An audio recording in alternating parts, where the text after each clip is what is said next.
Bonjour, je suis Étienne Monneret. Je fais de l'IA depuis 30 ans. J'ai connu les premiers réseaux neuronaux dans les années 90. J'ai passé 10 ans à faire de la R&D pour l'industrie documentaire, notamment sur des projets pour l'Union européenne avec des questions linguistiques omniprésentes. Pendant 14 ans, j'ai été responsable des développements logiciels dans le monde de la traduction.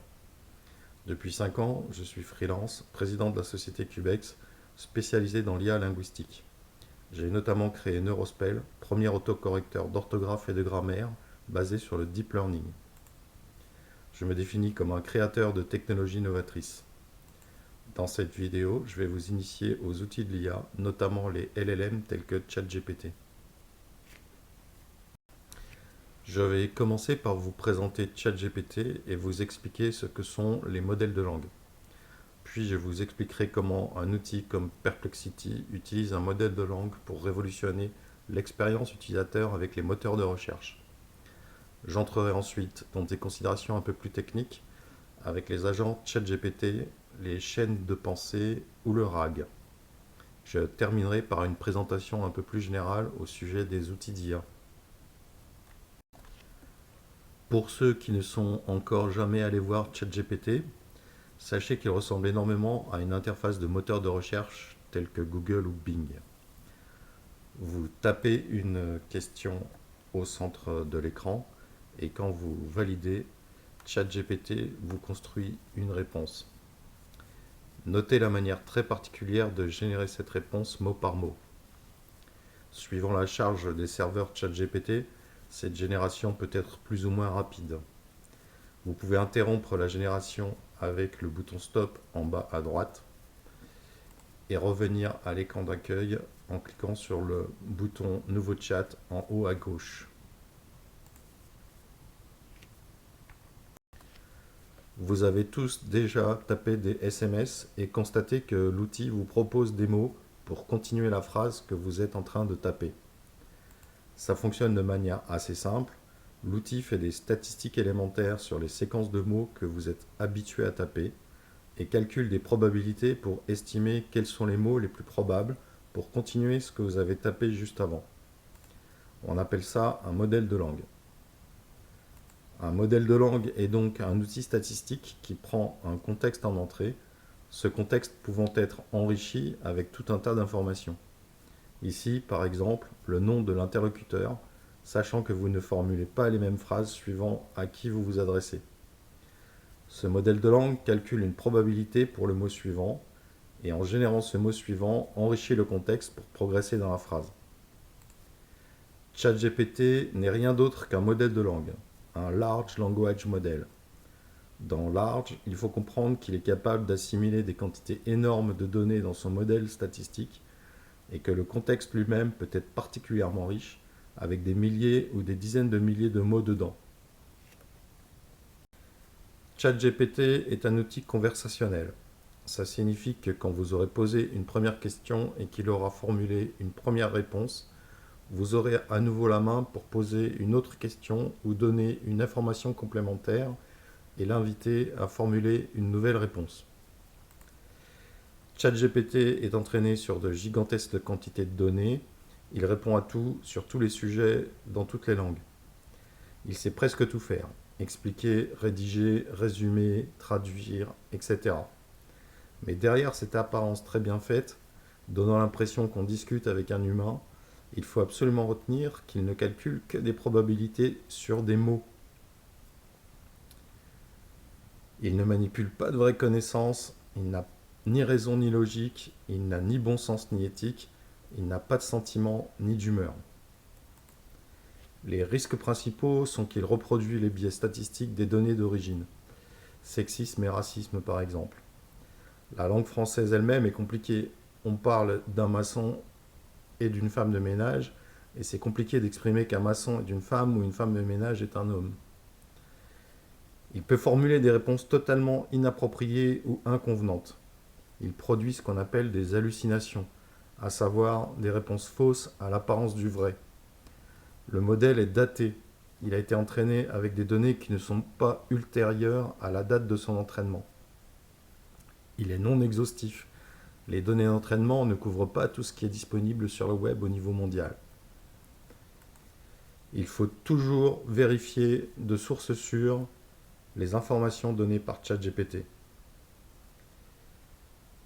Il est possible de lui donner des ordres, des instructions, des éléments à prendre en compte. Plus il y a d'informations dans le contexte conversationnel, plus les réponses sont précises et pertinentes. Ce qu'on appelle le prompt engineering, c'est l'art de formuler les questions pour optimiser les réponses par rapport à ce que vous attendez de ChatGPT. Il existe des outils comme Perplexity qui combinent un LLM avec un outil de recherche sur le web. Quand vous posez une question, Perplexity va effectuer une recherche sur le web et récupérer des pages pertinentes par rapport à votre question et construire une réponse de synthèse avec le contenu de ces pages. Le gros intérêt de cette technique est de permettre de poser des questions complexes et de fiabiliser les réponses avec le contenu des pages web trouvées. Une réponse n'est pas une pure création du LLM, mais une synthèse de contenu externe. Ça permet d'avoir des informations beaucoup plus exhaustives qui n'auraient pas fait partie des données d'entraînement. Ça permet d'avoir des informations à jour et vérifiables. Attention, il y a toujours un risque de mauvaise interprétation des données contenues dans les pages ou l'utilisation de pages contenant de mauvaises informations. Perplexity est sans doute l'un des outils les plus aboutis, autant dans la manière dont il présente les réponses que dans la pertinence de ses réponses. Mais il en existe d'autres, comme Google Gemini, Bing Copilot, ChatGPT lui-même en ajoutant le mot-clé Search au début de la question, You.com, GPTco ou d'autres encore. L'interface de Perplexity est très similaire à celle de ChatGPT. Vous entrez votre question, vous appuyez sur Entrée, et Perplexity va vous formuler une réponse. Mais à la différence de ChatGPT, en tête de page, il va vous donner un ensemble de liens vers les pages qu'il a utilisées pour construire sa réponse. Vous avez des références directement à ces pages dans les textes générés pour la réponse. Si vous voulez revenir à la page d'accueil, vous cliquez sur le bouton Perplexity en haut à gauche. Dans ChatGPT, vous pouvez construire ce qu'on appelle des agents. Ça consiste à demander à ChatGPT de jouer un rôle particulier, par exemple ici, de jouer le rôle d'un chef cuisinier qui sait expliquer simplement ses recettes à des débutants, et vous donner un ensemble de consignes sur la manière dont il doit construire ses réponses. Parmi ces consignes, il y en a une qui est très importante, qui consiste à lui dire que comme il doit jouer le rôle de chef cuisinier, si l'utilisateur pose des questions hors sujet, il doit répondre poliment qu'il n'est pas compétent sur ces sujets. Je lui indique également que si l'utilisateur propose des ingrédients, il doit en tenir compte pour suggérer des plats et qu'il a le droit d'inventer des nouveaux plats à condition de respecter le bon goût et l'harmonie gustative. Je lui demande également à la fin de chaque recette de suggérer un vin d'accompagnement. Quand l'utilisateur demande une recette, ChatGPT va donc proposer une recette, éventuellement inventer, et à la fin, on peut constater qu'il propose effectivement un vin d'accompagnement. Ça reste un outil conversationnel, ce qui signifie qu'on peut lui demander de modifier sa recette. Et on peut constater qu'effectivement, quand on lui pose une question hors sujet, il répond poliment d'aller chercher l'information ailleurs et suggère de poser des questions sur le sujet culinaire. Tout le monde peut écrire un agent ChatGPT. Il en existe des milliers qui sont référencés sur le site de ChatGPT et vous pouvez les trouver en cliquant sur le bouton Explorer les GPT en haut à gauche de votre interface. La manière la plus simple d'interagir avec un modèle de langue, c'est de lui poser une question. Par exemple, ici, je lui demande d'écrire un article d'une page sur le rapport du viticulteur à sa poubelle et d'attendre sa réponse, qui peut être déjà une très bonne réponse. On peut aller un petit peu plus loin dans la logique et lui dire d'écrire un plan avec des idées principales pour écrire cet article. Et une fois qu'il a écrit ce plan, on lui demande d'écrire l'article par rapport à ce plan. En faisant ça, on a enrichi l'information contenue dans le contexte, ce qui lui permet de générer un article beaucoup plus structuré. On peut pousser le concept un petit peu plus loin. Une fois qu'on lui a demandé d'écrire un plan, on lui demande de faire son autocritique et de construire un plan de meilleure qualité, éventuellement en lui donnant des consignes. Ici, par exemple, je demande de faire plus court et de faire plus synthétique. Et une fois qu'on a fait ça, on lui demande d'écrire un résumé d'un paragraphe, ce qui permet d'avoir une première idée de ce qu'il est capable d'écrire. Et on peut de même lui demander de faire l'autocritique de son résumé et de lui donner des consignes pour l'écrire différemment. Pour finalement lui demander d'écrire un article par rapport au plan final qu'on a défini en le guidant et le résumé qu'il aura écrit. On peut aller encore plus loin en lui disant quelles sont les étapes que l'on doit suivre pour écrire un bon article d'une page sur le rapport du viticulteur à sa poubelle. Et là, on constate qu'il nous propose en premier lieu de commencer par définir un objectif à l'article, ce qu'on n'avait pas fait dans toutes les méthodes précédentes. De même, on peut dérouler la logique jusqu'à l'obtention d'un article final. Ce qu'il faut retenir d'important dans tout ça, c'est que comme les langages modèles ont été entraînés sur des échanges entre les humains, l'inciter à se comporter comme un humain améliore la qualité des résultats. Je vais maintenant vous parler de ce qui est sans doute la manière la plus sophistiquée d'utiliser des modèles de langue, à savoir le RAG, la génération augmentée par la récupération d'informations. Pour ce faire, on utilise un serveur applicatif sur votre intranet d'entreprise. Typiquement, là, j'ai choisi l'exemple de la gestion de trésorerie. Et on connecte ce serveur applicatif à un modèle de langue tel que ChatGPT. On définit un agent avec un rôle compatible avec le serveur applicatif. Typiquement ici, je lui demande de se comporter comme un expert en gestion de trésorerie. On lui donne un ensemble de consignes. Rappelez-vous les consignes importantes par rapport au fait de ne pas répondre à des questions hors sujet. Et on lui demande de construire un plan d'exécution permettant de répondre au mieux aux questions posées.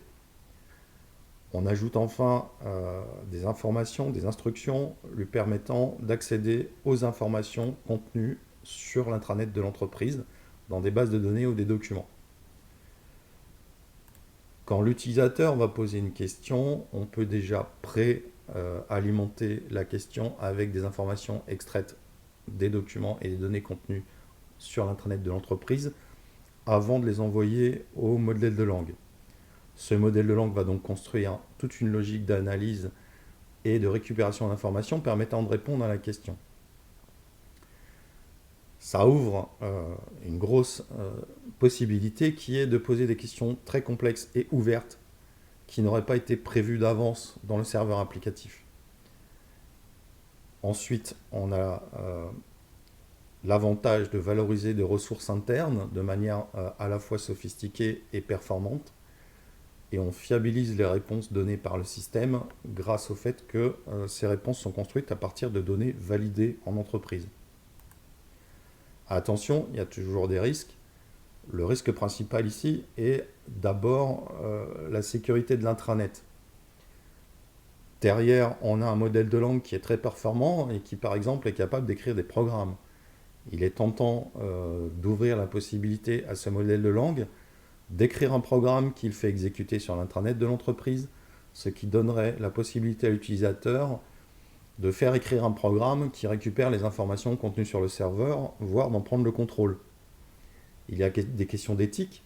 Par exemple, l'utilisateur ici pourrait demander comment frauder, et derrière, le modèle de langue est suffisamment performant pour être capable de répondre à ce genre de questions. Il y a aussi des questions de confidentialité, puisque les données vont sortir de l'intranet pour aller typiquement chez le fournisseur de modèles de langue comme ChatGPT. Il y a des questions sensibles liées à la protection de données, RGPD. Il y a toujours la question du domaine de validité des échanges. Le système doit être très sécurisé par rapport au fait qu'il ne doit pas répondre à des questions autres que des questions liées à la gestion de trésorerie. Il y a une question fondamentale aussi par rapport à la validité des réponses, puisque le modèle de langue a toujours cette possibilité de générer des hallucinations, à savoir des réponses qui, malgré le fait qu'elles soient construites sur des données validées, sont finalement fausses avec l'apparence du vrai. C'est donc un sujet relativement complexe et difficile à mettre en œuvre en faisant attention à tous ces risques. Il ne faut donc pas se lancer au hasard et il faut faire appel à un expert. Abordons maintenant la question de l'IA d'un point de vue plus général. Les outils d'IA sont des programmes capables de traiter et manipuler des données, texte, images, sons, vidéos, données tabulaires, etc. Ces programmes peuvent transformer des données, à savoir convertir une donnée X en une donnée Y. Par exemple, quand on fait de la traduction, on transforme une phrase en français en une phrase en anglais. Ils peuvent analyser les données, les regrouper en fonction de caractéristiques communes, identifier des corrélations, détecter des signaux faibles, etc. Ils peuvent faire de la prédiction sur des séries temporelles ou des simulations de systèmes physiques. Ils peuvent générer ou créer de nouvelles données, rédiger, résumer, dialoguer, scénariser, etc. D'un côté, vous avez les outils qui relèvent de la programmation et de la logique. On donne des séries d'instructions et des conditions d'exécution de ces instructions. De l'autre, vous avez les outils qui relèvent des mathématiques et de la modélisation statistique. Ils construisent une représentation synthétique des données brutes qu'on leur donne en entrée. Dans la première catégorie, on trouve ce que l'on appelle l'IA symbolique, ou l'IA à base de règles, ou l'IA algorithmique. On a tous connu ces programmes qui jouent aux échecs, trouvent des itinéraires GPS, les traducteurs automatiques, les correcteurs d'orthographe, les assistants vocaux ou les chatbots, la transcription ou la synthèse vocale, l'analyse d'images et la détection d'objets, la robotique ou les véhicules autonomes. Tous ces outils ont initialement été créés à partir de logiques programmées ou d'algorithmes de résolution de problèmes. Dans l'autre catégorie, on trouve l'IA par apprentissage ou machine learning, qui se décompose en 3 sous-catégories. Dans l'apprentissage supervisé, on donne explicitement les entrées et sorties que le système doit modéliser. Dans l'apprentissage par renforcement, on laisse le système construire une réponse et on lui indique seulement si cette réponse est bonne ou mauvaise. Dans l'apprentissage non supervisé, le système doit trouver tout seul les groupes de données cohérentes et les corrélations entre ces données. Dans la première catégorie d'outils IA, on est souvent en situation d'effectuer un transfert ou un codage de l'expertise de l'humain. C'est un travail assez lourd qui se chiffre souvent en années-hommes. Dans la seconde catégorie d'outils IA, l'expertise est construite par le système à partir des données. Le travail est principalement dans la préparation et le filtrage des données qui doivent être d'aussi bonne qualité que possible. On parle plutôt en semaine homme. Les systèmes basés sur la logique sont souvent explicables. On sait dire pourquoi ils obtiennent tel ou tel résultat dans telle ou telle condition. Le système par apprentissage ont tendance à fonctionner comme des boîtes noires. On ne sait pas dire pourquoi ils obtiennent tel ou tel résultat dans telle ou telle condition. Tout au plus, sachant qu'ils ont optimisé des probabilités construites à partir des données, on sait parfois confirmer que ce qu'on sait des données explique le résultat. Les outils basés sur la logique sont progressivement supplantés par le deep learning ou des techniques hybrides, parce qu'on a parfois encore besoin d'ajouter de la logique programmée complémentaire quelque part. Dernièrement, le machine learning évolue massivement vers les réseaux neuronaux et le deep learning, avec des résultats qui ne cessent d'étonner à chaque nouveauté, mois après mois. Dans les techniques les plus récentes, on trouve les RNN, les CNN, les GAN et les systèmes qui ont tendance à se généraliser comme les transformers et les LLM. Certains outils ont marqué l'histoire de ces dernières années comme Word2Vec, BERT ou Spacy. Pour le grand public, on peut noter Google Translate ou DeepL pour la traduction et tout récemment les outils conversationnels comme ChatGPT, Bing Copilot, Google Gemini, Perplexity, Mistral, Llama ou les générateurs d'images comme DALL-E ou Midjourney. Je vais terminer par une liste des principaux outils qu'on peut considérer comme matures et relativement accessibles au grand public. Vous avez ChatGPT qui existe en 3 versions. ChatGPT 4 qui ne traite que du texte. La version 4O pour Omnicanal qui est capable de traiter du texte, des images et de la vidéo. Cette version est disponible de façon gratuite mais limitée. Au bout d'un certain temps, il va vous signaler qu'il repasse en mode version 4 texte uniquement. Il va vous obliger à attendre un certain temps avant de pouvoir à nouveau utiliser la version 4O. Vous avez la version 4O1 qui est réputée capable d'effectuer des raisonnements. En fait, derrière, il décompose en sous-problèmes sur le principe de la chaîne de pensée. Vous avez d'autres modèles de langue, typiquement des modèles open source que vous pouvez déployer sur votre intranet. Vous avez Mistral, qui est une entreprise française, Llama, qui est créé par Meta, Claude, créé par Anthropic, Falcon, qui est un modèle d'Abu Dhabi, et tout un tas d'autres. Vous avez des modèles de langue qui sont couplés à un moteur de recherche sur le web. On a vu que ChatGPT est capable de le faire en introduisant le mot-clé search avant votre question. Vous avez Bing Copilot, Google Gemini. Personnellement, j'ai une préférence pour Perplexity. Il y a aussi you.com, GPTGo ou un tas d'autres. Vous avez ensuite de l'IA générative pour les images. ChatGPT est capable de le faire en ajoutant le mot-clé image au début de la question. Vous avez de même Bing Copilot, DALL-E, Midjourney, Stable Diffusion, Adobe Firefly et tout un tas d'autres. Vous avez des outils capables de faire de la transcription ou de la synthèse vocale, notamment certains en open source. On oublie trop souvent que Google Translate est capable de le faire. Vous avez Whisper ou Seamless.